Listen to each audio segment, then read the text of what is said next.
Hey guys, welcome back to another episode here of In the Zone. I'm Giancarlo Aulino here with Chris Martelli, Anthony Pagniello. We got to start off here with some big news, guys, because the NHL had their draft lottery.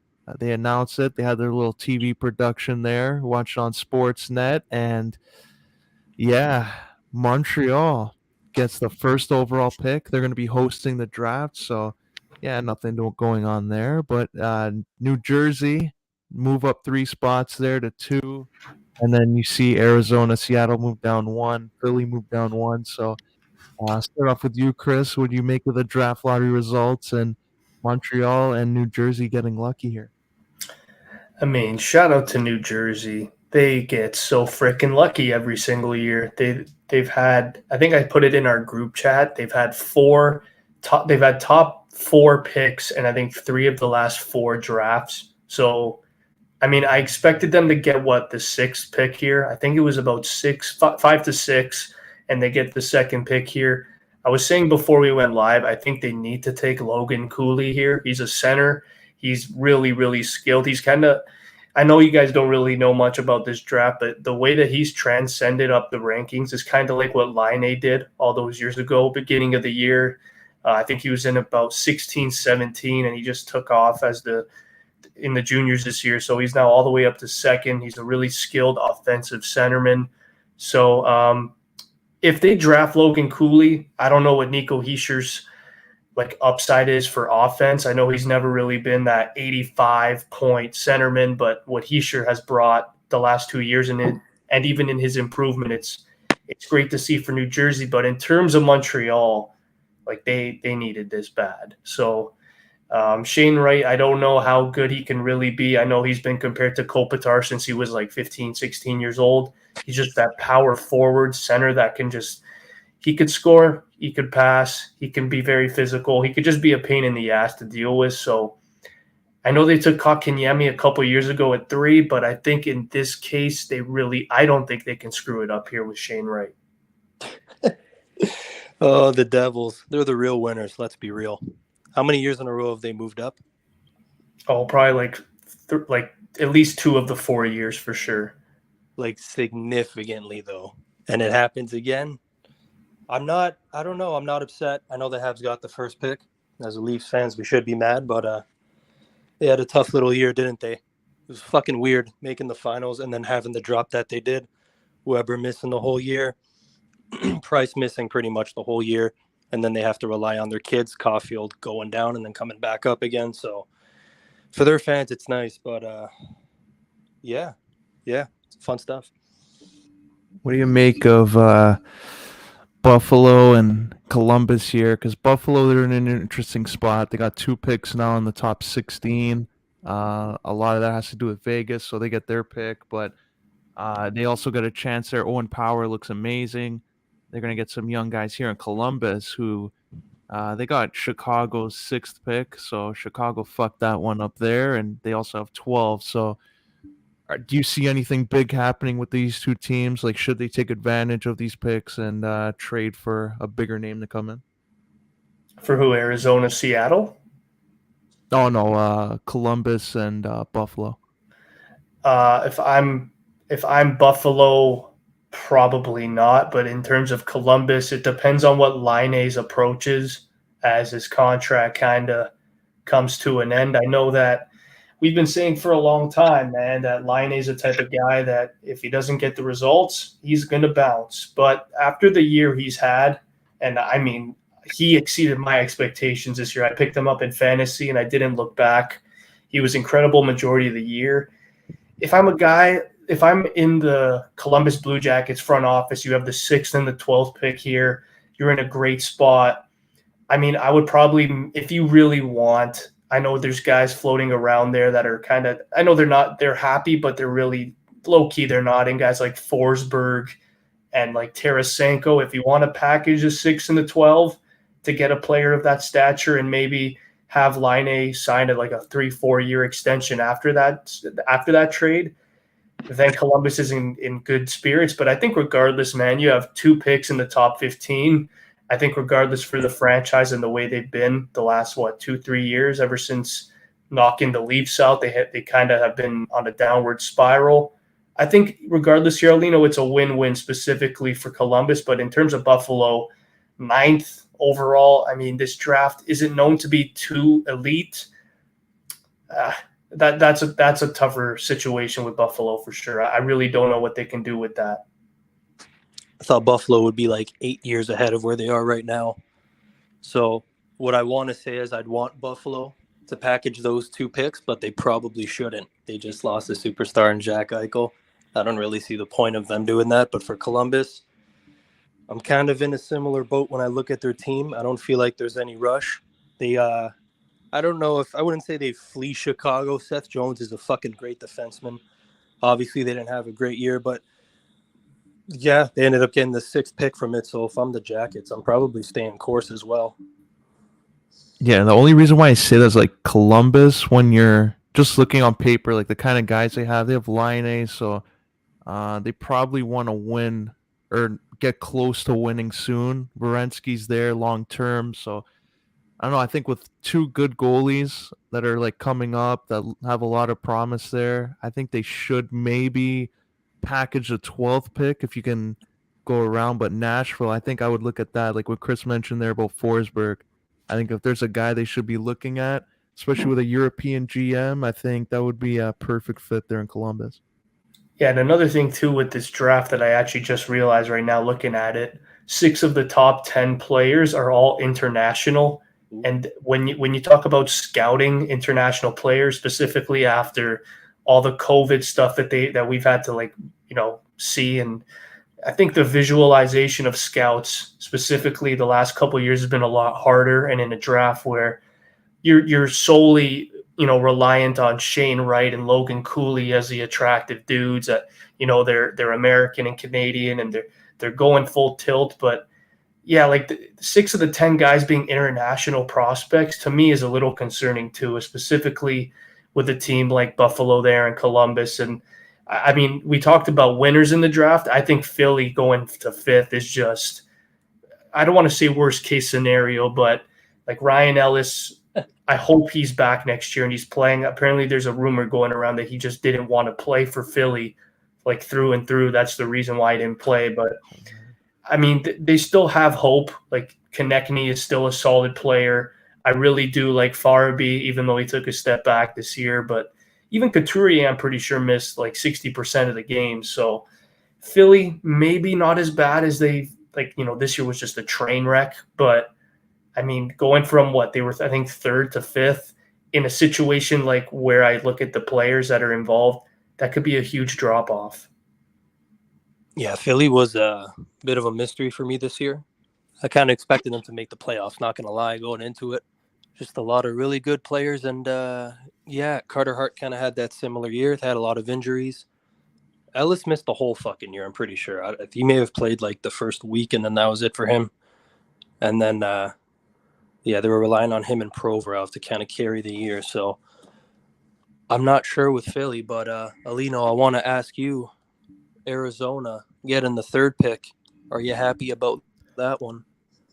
Oh man, I hope they fill up that little 5,000 seat arena. It's gonna be rough. Like they need some attraction there. I don't think Phil Kessel's gonna re-sign there. Why the hell would he? I think this is a chance for him to dip. I think he was hoping that at the trade deadline they do him a solid for being a good little pro. But I think now he's gonna think of his family and say, you know what? Let's look at all the other options out there. Go be on a playoff team, top 6 forward, score some goals, and maybe win another cup. So I say Arizona needs they better not get a bust again because they have a horrible track record at some of these drafts, and they got to hit on this one. Yeah, and the last question I have too, I mean, if the Devils do go with that winger there and like Logan Cooley drops to Arizona, I think that might be one of the best things I've ever seen in a draft in a while. Just because Cooley all year has just been flourishing in any system. And Barrett Hayden, I mean, he went 5th overall, and it's not looking too good so far. I know he captained Canada, and everything was looking pretty smooth, but the last year and a half, man, it's just like, what the hell's been going on? I know a lot of people react to COVID differently. It can affect the players' transition into the North American game and especially in the pros, but Barrett Hayton just hasn't done it for me. So if they can get a Logan Cooley, I think that's an absolute grand slam pick there for Arizona. But here's a question that I want to ask you guys. I know you guys are going to love this one. We saw after Winnipeg did not make the playoffs, Mark Scheifele has been rumored to get traded. Do you see any in the top 10 picks here? Do you see any of these teams using these picks for leverage to get Scheifele? Oh, man. Back to Aulino's point before with Buffalo and Columbus, especially when you look down the middle over there. I don't have the lines in front of me. I'm pretty sure it's Roslovic playing number 1 center in Columbus, and then they're pretty winger heavy. So, yeah, I forgot about Scheifele. The rumors were coming out. He was banged up toward the end of the year, but he's gone point per game 6 years in a row and one of the better two-way centermen. You think back and you forget how long he's been with the Jets. So if it is his time, maybe it could be the Jackets if they really want to.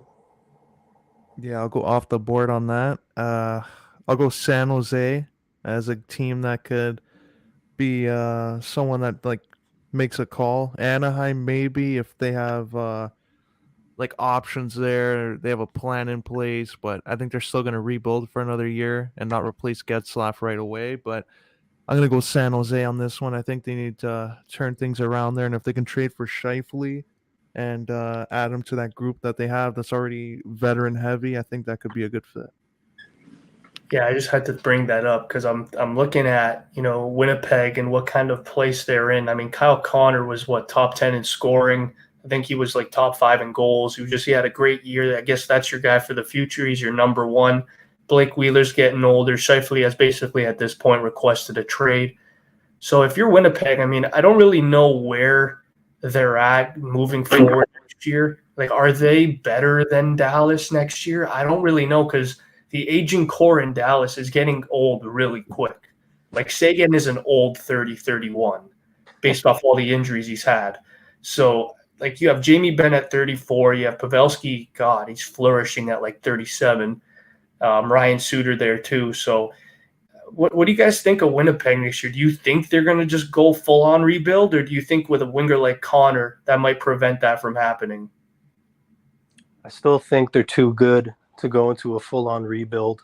I have faith in Hellebuck, still one of the better goalies in the league. Connor and Ehlers are kind of, those are the guys.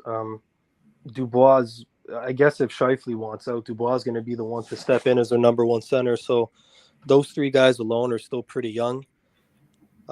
With Morrissey's been a fucking staple there for years too. So they're in a weird spot now because I think they're too good to kind of go in that direction. But I wouldn't really bet on them to win. Yeah, I see them being kind of a comparable to Calgary. They'll probably make a big trade, and you'll see Scheifele go out. They'll maybe add a defenseman because they lost 3 of their top 6 all at once a couple years ago. So I think they'll get a defenseman out of that, and then maybe look at free agency, see who fits in best with the team, and then go from there. But I think this might be the most a 1-year retool because they got Ehlers, Connor playing well right now. So I just think it's about who fits in best with the group right there. Love it.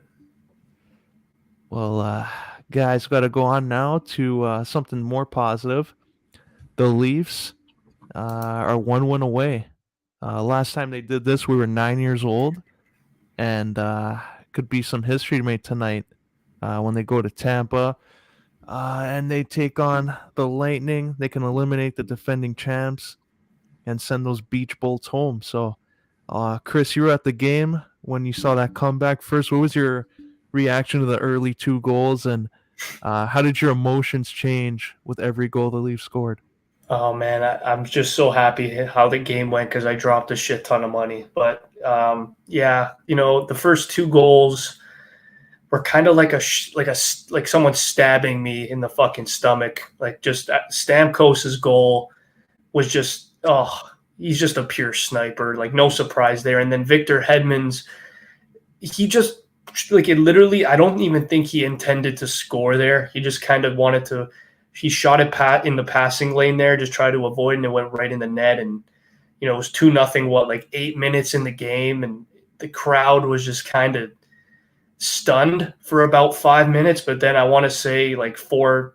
I think Campbell made a huge save like after it was 2-0, and right after that, a lot of people that were sitting in my area were like, okay, boys, like let's try and stay positive here. Yeah, the shots are 16-4, but we're at home. We gotta build momentum for this group. And the second period came, and we're a completely different team. And a lot of people don't really talk that much about how big home ice like how important home ice is, and this game really showed how important home ice advantage is. And Jack Campbell really he really did a fantastic job. I know the first period it wasn't looking too good, but after those 2 goals, I think he stopped 31 consecutive shots. So Campbell stood tall. Our star players were unbelievable, and shout out to John Tavares for bouncing back because he needed that performance. Man, they need to start on time. That's it. I thought the Leafs have been solid in pretty much most part of every game. But like when they scored 2 in the first 5-6 minutes, I thought we were in for another game too. I'm like, oh my God, they're going to fucking come back and we're going to end up losing like 6-4 or something like that. But yeah, as the game went on, just the energy in the building got stronger and stronger, and the Buds played with it. And man, I love the fucking intensity that Matthews has been playing with. Didn't he have like 7 or 8 hits last game? He fucking laid out Sergachev. They're buzzing. They're playing aggressive. They're taking it to Tampa, but like they don't fucking start on time. That's all I'm noticing. Yeah, Aulino, Matthews. What were your thoughts on his game? I know he got a goal, the big goal at the end, but yeah, I like how you brought up that intensity. I remember I saw him. I think there was one play behind the net. Maroon was fucking with him. He was like slashing him behind the net. And right after that play, I just saw Matthews. It's like he was seeing red the rest of the game. He was hitting everybody, stick lifting as much as he could. And even Aulino, our good boy Mitchie, just having an unbelievable game. Such a smart player in the neutral zone, active stick all the time. One of the few that only do that on the penalty kill. So what were your thoughts on Matthews and Marner? Because, man, they look magical. Yeah, the Mitch Marner hate, all those haters out there, pretty fucking quiet all of a sudden. I'm hearing some praise for Marner, and then all that section that wanted him traded, haven't heard a word. One under a rock somewhere. And Austin Matthews, the perfect word for that. Our guy Berkey used to always say it, truculence. Came in there, decked some bodies, put some people on their ass, scored some goals, and carried the team to a win. So that's what you want from your leadership group, your core. We saw William Nylander get involved after, obviously, the other game didn't go his way, but he was a crucial part. And all the guys that are getting paid the big bucks are stepping up. So you'll love to see it. I mean, here's another stat that I just pulled up. I mean, I think it was the last 2 games before Game 5. Matthews only averaged 16 minutes because of the amount of penalties that were called. But in this game, 23 minutes, 7 hits, 1 block. Mitch Marner, 4 hits in the game. So that's definitely DNA for success if I think about it. I mean, your 2-star players doing the offense, getting some really huge hits. And I guess I'll start with Pagniello here tonight, Game 6 in Tampa Bay. Last time we were there, we saw a pretty porous effort from the lads. Or like you mentioned, the pace at the beginning of the game always bites us in the ass. What is the key to success tonight if you're the Leafs? They got to start the game on time and try to limit Tampa's chances, because right at the gate, Tampa's going to be fucking firing. If they get a couple of goals like last game within the first little bit, I don't see the Leafs coming back in Tampa doing that again. But if they go back to Game 7, could be a different story. But yeah, if Tampa comes out firing, they just got to tone that heat down a bit. Yeah, I just say go in with that same level of intensity. and send them home. I said the Leafs should have closed this shit out in 5. You know what? They gave them a game. What did the coach, John Cooper, say? Oh, we're letting them get these goals. It's not like earned or whatever. Yeah, fuck that. They're sending his ass home. Hope he Fuck yeah. enjoys it. I want to talk about somebody on the Tampa Bay Lightning that has been completely underwhelming, if I may say, over the last 2 playoffs. You guys already know where I'm going. Braden Point. He's got 1 goal, 1 assist. He's a -6 in the series. Pagniello. I know the Leafs are more of an underrated defensive team, but how surprised are you with the amount of goals scored that Braden Point only has freaking 2 points in this series? It's a little surprising.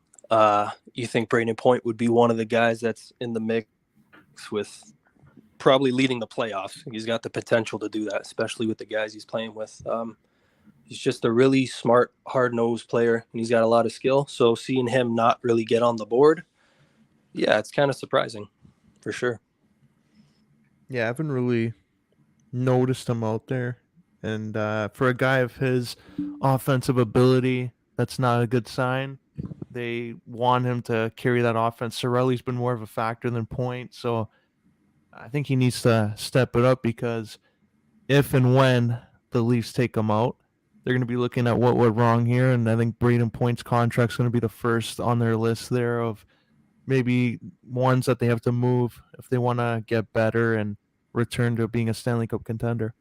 Yeah, and also there's this narrative going around from analysts and things people I've talked to is, the age difference. I mean, it's not too huge between teams, but Victor Hedman now 30, 31. He's played a lot of hockey, wear and tear on his body, making blocks, getting a lot of hits. Do you think this is a big narrative moving forward if the Leafs were to get it done? Like, do you talk about this core, and they've been in the playoffs, the last 10 years in a row? Is that a big issue for Tampa Bay moving forward if this is the narrative? Oh, fucking absolutely. It's the narrative. That's every advantage goes to Toronto. They get knocked out in the first round every year. Half their guys are injured most of the year. Tampa's going on these Stanley Cup runs. They keep the same guys together, like you just said. Like Sergachev and like leaving from Montreal, going to Tampa, he's getting all this playoff hockey.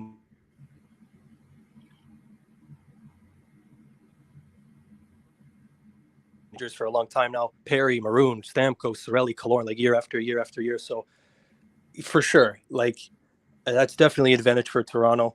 Not saying Tampa can't win the series, but if they do win the Leafs, I'm sure that'll be brought up. Oh yeah, it's going to be brought up for sure, and they're going to have to make some tough decisions, because also, like, you look at what they've done in the past, like Columbus swept them, so they have to look at other ways to win, and that forced a lot of changes at the time. So I think this one will be no different. They'll probably make a lot of changes once they see what the Leafs did, what they went wrong for them, how they couldn't even keep a lead, how they kept Toronto motivated and get that momentum back by rallying in 2 of the games and bring the momentum into their own building. So I think they got to address that going forward. Now, I know we talked about Braden Point's disappointment, but if there are 2 players in this series that you guys had to pinpoint on each team in terms of who is the biggest surprise, who would you have on both sides? Because for me, I'm really surprised with Nick Paul. I mean, this is a guy that last year in Ottawa, 3rd, 4th line, not really doing much, kind of more under the radar, but underappreciated, like under that umbrella. He comes to Tampa Bay, where when he got traded there, I was kind of laughing. I'm like, is this guy even really going to make the team? And then he's a huge factor. He's been a huge factor in this playoffs, being on the line at times with Stamkos, trying to mix it up, been on a line with Killorn, been on a line with Maroon. So for me, it's Nick Paul. And then for the Leafs, I got to go with how great Mikheyev has been. I know he hasn't been on the board, but it's the little things for me that what he does. He's aggressive in the neutral zone. He uses his speed always to his advantage. I know he still at times makes stupid plays with holding the guy, on the shoulder. But other than that, I mean, I've really loved the way that Mikheyev has transcended this year. So those are my 2. Who are yours? I'll start with you, Aulino. Yeah, I'm gonna go with Cirelli on Tampa, and on the Leafs, I'm gonna go with Bunting. He's been a little speedy guy, causing a ruckus when he gets in their zone. I like it, so I'll go Bunting and Cirelli. Yeah, for me, it's Ross Colton on Tampa. He just kind of stepped in immediately after Tampa had that little tiny turnover when they got rid of guys like Johnson and Miller, and then he stepped in, and it's like nothing happened, just another cog on the wheel. And playing with guys like Sorelli and Paul, he just fits in perfectly. And I feel like I have to say Mikheyev, honestly. He's a fucking horse out there. Yeah, he's been unbelievable, man. Like I don't know if I said it on the pod or off, like when we went off, but I know this might upset you, Aulino, but Mikheyev might be more impressive than Hyman for me. Oh, Zachy. Like I know Hyman has the intangibles, but like on ice performance this year, like Mikheyev has he's on me, man. Like some of the shit he's done, especially shorthanded. Oh my god, just beautiful stuff. He's a good pro. How much is he gonna demand next year? Oh, probably $7 million now. I'll say like 5.5. He'll look good on the Wild then. Peace out. Well, that's the Leafs series. Now on, speaking of Zachy, let's go on to the Oilers series where it's been fucking hilarious. The Kings, who a lot of people thought would be taken out in like 4 or 5, lucky to be in there. They're making it a series, and they got the Oilers there. A little nervous. So, Chris, I'll start off with you. Are we in the past here? Are the Kings going to come up and be that bottom seed that surprises everybody with Kopitar and go on this run? Let's take it back to 2012. Why not? I mean, quick. I'm not surprised. I think when we were doing our predictions, I had the Oilers in 7 games, but I mean, I didn't think they would lose a crucial game 5 at home. Like that to me was a puzzling performance. I know McDavid and Draisaitl have been outstanding throughout the series, and even Evander Kane leading the team with goals is a surprising stat in itself. But you need more from guys like Nuge. You need more from Yamamoto and Darnell Nurse with that headbutt now getting suspended for Game 6. It's not looking good for Edmonton. So, oh man, this is absolutely worst case scenario if you're an Edmonton Oilers fan because you kind of compare Edmonton and Toronto, but the difference Toronto has other sports teams to root for.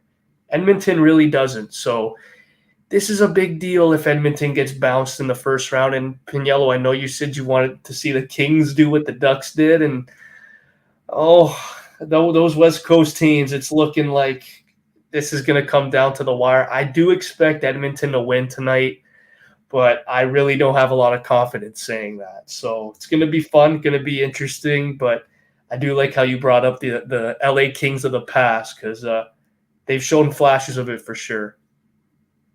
Let's go, Marlies. Yeah, there's no way around it. Like, I'm not even fucking kidding. It's Grunstrom and Trevor Moore and Philip Deneau and fucking Lazat.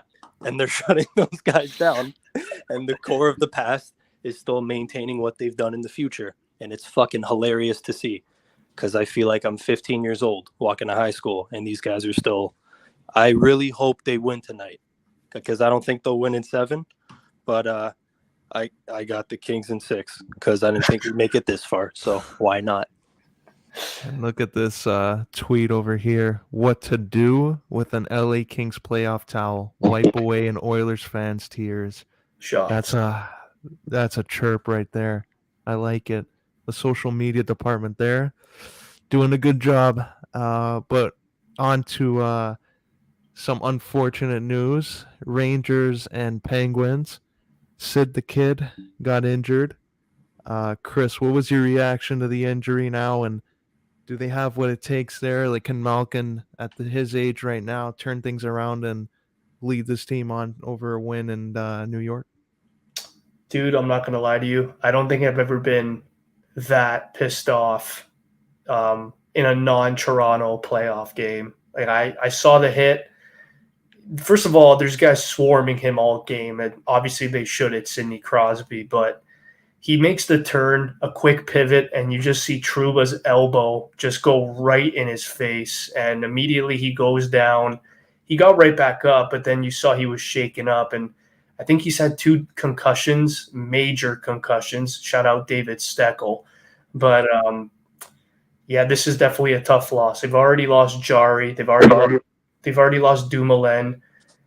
Oh, man, now losing Crosby. I know they're up 3-2. Big win from the Rangers last night, coming back down, I think 3-1. It's tough. I want to say the Pens still get it done. I think Gensel is good enough. He's scored in almost every game, like we've mentioned in the past. He's a different beast in the playoffs, but Sidney Crosby not being there, that's a huge loss. We're going to need to see 2012 Jeff Carter come through for the Penguins if they really want to secure the W here. But I think this one, regardless, Pittsburgh, they're going home in Game 6. The crowd obviously is going to lift up their spirits even without Sid if he doesn't play. But regardless, it's a big fat L for the fucking game of hockey if Sid is not out there. Carter's watching his boys over in LA. He knows what he has to do. He's got to step up. Gino's got to turn back the clock. And Letang's got to not get injured. And I'm going Pens in 6. Oh, yeah, I'm going Pens too. I think they're going to turn it around. I think it's going to be an overtime, though. I don't see them running away with it. Crosby's injury, I think, is going to cause a couple fights going on in the first couple minutes of the game. So I'll still go Penguins there. But anything else in the NHL playoffs you guys want to talk about? I just hope someone fucking runs Trouba. Like Brian Boyle fucking runs him over. Nah, that's it, man. That's it. RFA legend. I'm surprised he didn't hold out for another contract. Just take it to arbitration. Hell of a story with Boyle. Gotta love it. Go to the NBA now and talk about this horrible performance by the Golden State Warriors. What the fuck? You're in a closeout game. You're playing Memphis without John Morant, and you're getting your ass kicked for most of the game by 50. Pagniello, I'll start with you. If you're the coach if you're Sacramento right now, you're probably like, can we shred that fucking contract for Brown and say, nah, psych, we don't want you anymore. But if you're this coach now, Steve Kerr, watching that game, how do you turn this around and close them out? Honestly, you just got to have faith in the boys because they've done it a handful of times before. It's kind of a bullshit answer because Memphis without Ja, but they've done it. You've seen without them, they're a great team, and without Ja, nothing really changes. They're a great system, and they stuck to their game. But for Golden State, everything was just fucking off. They need more out of play. I'm surprised. We were talking before we went live that Wiggins wasn't the guy we were talking about in trade rumors. But if you're the Golden State Warriors, you just got to have faith in Steph and Clay and Dre, and you got to close it out because this was a disappointing one for sure. Yeah, man. Yesterday's game might have been the worst Golden State game I've seen in a long time. 22 turnovers. Holy shit, that's awful. They got outscored 38-22 in the first, 39-22 in the second, and 42-17 in the third. Now, I mean, Steph Curry is not going to get 14 points. Kuminga is never supposed to be the second leading scorer in a game, in a playoff game. That's just not happening. But yeah, I like what you said there. Memphis, they just do their job, even without their star player. Business as usual. Tyus Jones might be the best backup point guard in the league. He just goes out there and drops 15 and 8 on average when he starts. So I love Tyus Jones, a very underrated player. Jaren Jackson showed out. He had a scary moment there where it looked like he got hurt with Curry falling on his wrist. but he ended up being okay. And finally, Desmond Bain yesterday kind of stepped up. The last couple of games, he was invisible. And here's a name that I know Pagniello is going to absolutely love. I have to shout out Steven Adams. Comes back into the lineup and just has an absolutely tremendous game. 13 rebounds, gets 3 assists. Just a great game from Steven Adams all in all. But overall, I really like the way that Memphis looked. Again, you're in an elimination game. You can't have that rattle you, and that was the last thing that I saw cross Memphis's mind. They looked calm, cool, collected, and I don't know about Golden State, honestly. I know they're going back home, but 22 turnovers, just the way that the shots haven't been falling for one of the 3 superstar shooters every game. It's kind of worrisome if I'm Golden State, but I'll still say Golden State does win the series. I don't see them losing 3 in a row, but anything can happen with this Memphis team. They really do believe that business is usual, and business has been booming all year for them. So it's going to be tight. Oh man, Max Kellerman must be having a fucking field day with this one. All the heat he was taking there about saying Steph Curry and the big moments and the big games. This was a big game, and look what happened there. They lose by 39, and he's supposed to be the best player on the court. He got outplayed by Jackson and Bain. So this is not a good look. I think next game, like 2 weeks ago, they were already fucking giving the key to the city to Jordan Poole. So I think he needs to be on the bench to start this one. Maybe be a 6-man role, get him some confidence a little bit, or get a fire under him for being on the bench. Wiggins, to me, I thought stood up. Good Canadian boy. And looking at Memphis, Steven Adams, I'm surprised. He wasn't really a factor in the other games. Maybe he was injured or dealing with something, but when he's in the game, it's like a guaranteed offensive rebound. So Bain can miss a shot. They at least have Steven Adams there to get the rebound, and then they can get another 3. So I think he changes a lot of things being in the lineup, but Golden State, there's no excuse. They got to win next game and close out this series. There it is. But going on to the other series, Bucks and Celtics. Wasn't looking good there for the Bucks, but they turned it around. Giannis looking like a hockey player, getting the blood stitched up there on the bench. He goes out there like a good pro, and they end up winning the game. So, Chris, is the Celtics' hope lost here, or could they still get one out? It's lost, buddy. They're not coming back now. They're not going to win 2 in a row against Giannis, the best player in the world. Yes, he's the best player in the world. I'm saying it. 40 points, 11 rebounds, 3 assists. Dude, did you guys see some of the shots he was making yesterday? He was coming down 2 dribbles and shooting a 3, and it was swishing. Like, that is terrifying to see. Yeah, that's very scary. So, Jason Tatum yesterday, he dropped 34. He shot a shit ton of shots. I think he shot 29 attempts. Al Horford yesterday was disappointing, but that's expected. He's not going to get 30 points every game, but 8 points, only 7 field goal attempts is concerning. I was a little disappointed in Marcus Smart down the stretch. I mean, I know he's the primary ball handler when you get the inbound to him, but you had Jason Tatum wide open, and Jrue Holiday, one of the best defenders that I've seen in a long time at his position, clamps him down, gets the block, and then gets the steal immediately after and gets a standing – well, doesn't get a standing goal. It was in Boston, but the Milwaukee bench was just loving every minute of it. But, yeah, I'm going to make a prediction now. I did say the winner of this one's going to the finals. So, yeah, Bucks are going to the finals again. I just think that's happening. Giannis is the best player in the world. Middleton's probably going to be back in the 3rd round. It's looking nice for Milwaukee. I think originally I had Boston winning this when they had Middleton go down, just because he closes a lot of games for them and he's so important down the stretch. But I like what you said about Giannis not losing 2 in a row, because I don't really see it either, especially the way Holiday's been playing. I fucking love Jrue Holiday. Smart was having problems with him last game. You got to throw your guy Bobby Portis in there too. Hey, He's been pretty fucking solid. So Yeah, like the sole fact of Giannis not losing 2 in a row and the way their main guys have been playing. So this is a great fucking series.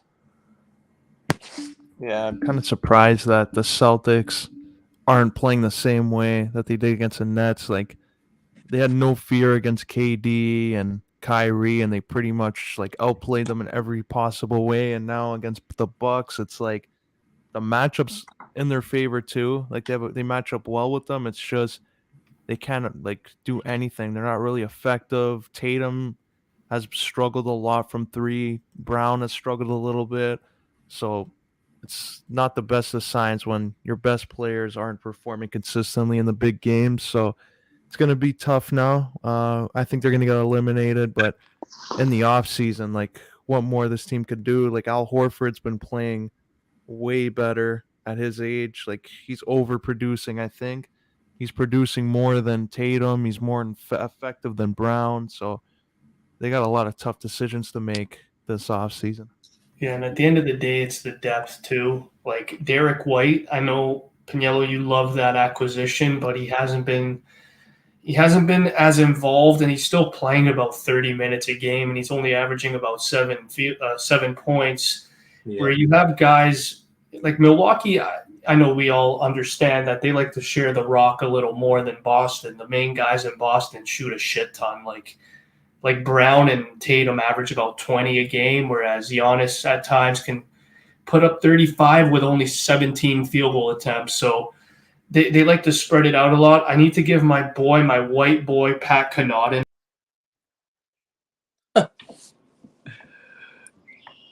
no! What happened to Chris? No. Right when he was giving his boy a shout out. Oh man, he was talking about Connaughton and we lost him. Well, brought up the white boy factor. Basically, been draining those important shots. I think that's where he was going. Yeah, just the depth on the Bucks. Like when you look at the Celtics lineup too, they have 4 or 5 guys playing close to 40 minutes every night. And other than Giannis and Drew, they pretty much spread it out. Buddy, take it away. I don't know what the fuck happened there. that must have sounded hilarious, just me getting cut off. But yeah, I got to give my boy Pat Connaughton some love. He's been draining those threes, looking effortless. Looks like Duncan Robinson out there. He goes out there for like 25 minutes, and Giannis knows too. He's a really smart player. If his shot is not going down, or if they're really clogging the interior, this guy's just going to toss it out to Connaughton, and he's going to drain a three. I want to say he's averaging like 3 threes in the series because they need those 3-point shooters to come through, because that's all that the Celtics do is just shoot the three. And you know who's really struggled the last 3 games, and the first 2 he was outstanding, has been Grant Williams. He's kind of taken a step back the last couple of games as Giannis has kind of figured him out. So Giannis, I've said it before, man, like he, to me, is the new LeBron. It's his league. He's the best player in the league. I wouldn't be, like I mentioned, he's not losing 2 in a row here. So my Celtics dreams of them going to the finals, it's not looking good. So I got the Bucks going to the finals, and I'll say they take on Golden State. That's my prediction. Oh, Golden State and the Bucks. So that brings me to my next point. What do you feel about the Suns and Mavericks? Because I know the Suns are rubbing people the wrong way a little bit. They seem a little bit too cocky for a team that lost last year up 2-0 to the Bucks, and for a team that hasn't won anything. So I don't know. Do you like their attitude? Do you think it's helpful to them, or do you think they should tone it down a little bit? You want to start it, bud? I thought Devin Booker would be a little more of a humble superstar. It's not looking that way. I think he's just a little jealous of how great Luka Doncic is. Like Luka Doncic is averaging the most points per game of all time as in the playoffs. He just passed Michael Jordan. He's averaging 34. This is a guy that will dominate you. He will wear you down. He will tire you out with the amount of footwork that he has. And you could see that Devin Booker just doesn't like it. He thought this would probably be a cakewalk. And, you know, Dallas at home is just a different monster.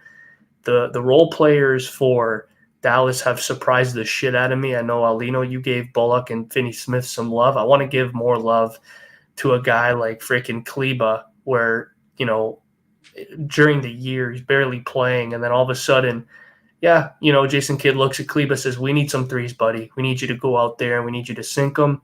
He spaces the floor out, and wow, he's just draining threes effortlessly. And I love Cam Johnson, like I've mentioned. I love those type of players, but all in all, I think the reason why they're the way they are, Aulino and Pagniello, let's not forget that age is a huge factor here. Aiden is 22, Booker's 25, Johnson's 21, Bridges is 23. This is a young team that has been so good for the last 2 years. So I do think I agree with you, Aulino. I think their ego is a little bit too big, but they did finish first, and they were in first all year. So I'm not surprised, but I am surprised with the way they've been playing and the way they're kind of what's the word? They're kind of walking around thinking they run it, especially with a guy like Chris Paul on their team, who I think with his leadership should bring those type of guys back down to earth, but just doesn't happen. I'm really happy for the Mavs. Oh, I got no problem with it. As a matter of fact, I fucking love it. Man, I just think the Suns, they're playing with so much swag the last couple of years. Like you said, Devin Booker's a great player. I just think it's two superstars butting heads, honestly. Luka's fucking killing it.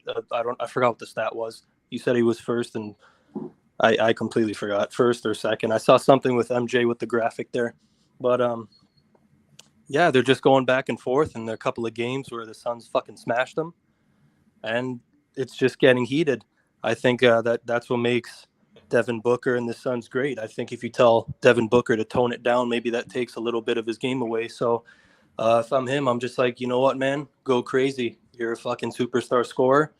You got to talk your shit and go out there and close it out. So, yeah, I love it. I want to see Luka come back at him.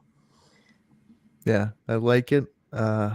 If you look on Twitter, there's people who look at it differently, but I like it in a way that at least brings some excitement. It's just they have to also be prepared if they get destroyed. And Luka Doncic could take over a game like we saw. Him and Giannis, I think, have been the best two players in this playoffs right now, without question.